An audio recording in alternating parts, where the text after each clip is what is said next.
When Bagyong Tino struck, it wasn't just the roofs that were torn away.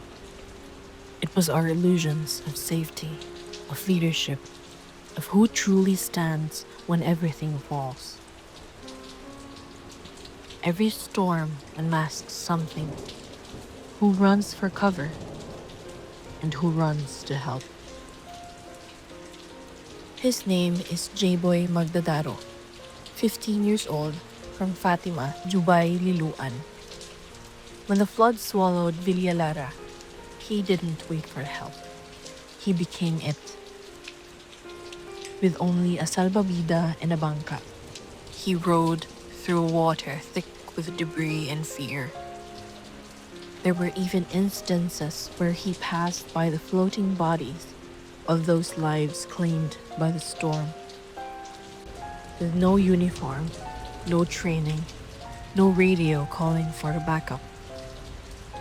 Just a boy who couldn't stand watching others drown. From 8 in the morning until 3 in the afternoon, he pulled children, pregnant women, and elders to safety. More than 50 lives. 50 heartbeats that would have stopped if he'd stayed home. And when they offered him money, he refused. Because what he carried wasn't greed, it was heroism.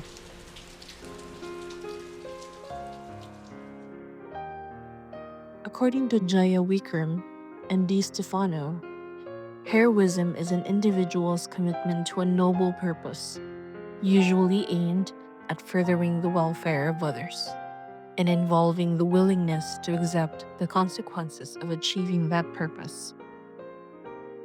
Jayboy's confidence in his own belief to help people outweighed his fear of dying. He wasn't fearless. He was self-regulated. He was resilient. He was what leadership should look like when stripped of privilege. As psychologists Peary and Starkey remind us, courage isn't the absence of fear, it is the resistance to act despite it. Jayboy didn't wait for orders. His conscience was his command. But here's what's baffling.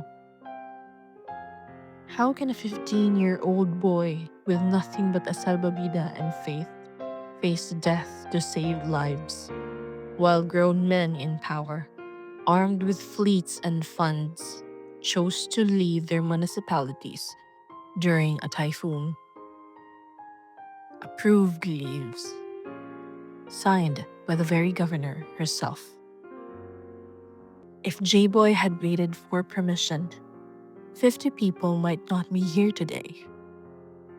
If leaders had Jayboy's confidence, maybe no one would have to die waiting for rescue.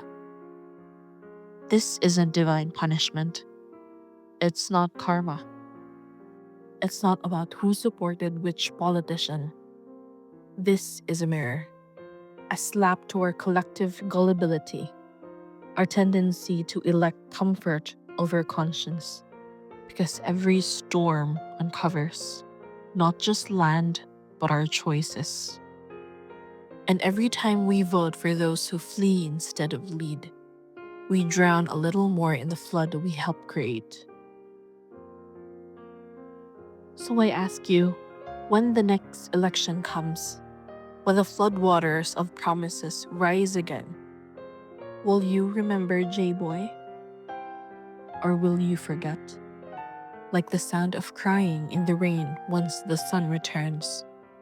Because Jayboy's courage should not end with the storm. It should haunt us. It should remind us what responsibility and accountability look like when stripped of power, privilege, and politics. Heroism is not born from authority. It's born from empathy. And if one boy can save 50 lives with nothing but conviction, imagine what an entire nation could do if it stopped waiting for orders to do what any human heart should.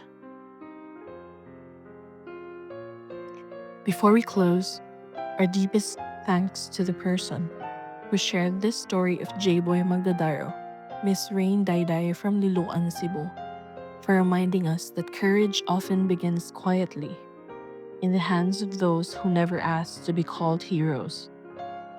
This story was shared to honor his bravery and to remind us that sometimes the smallest voices carry the greatest weight.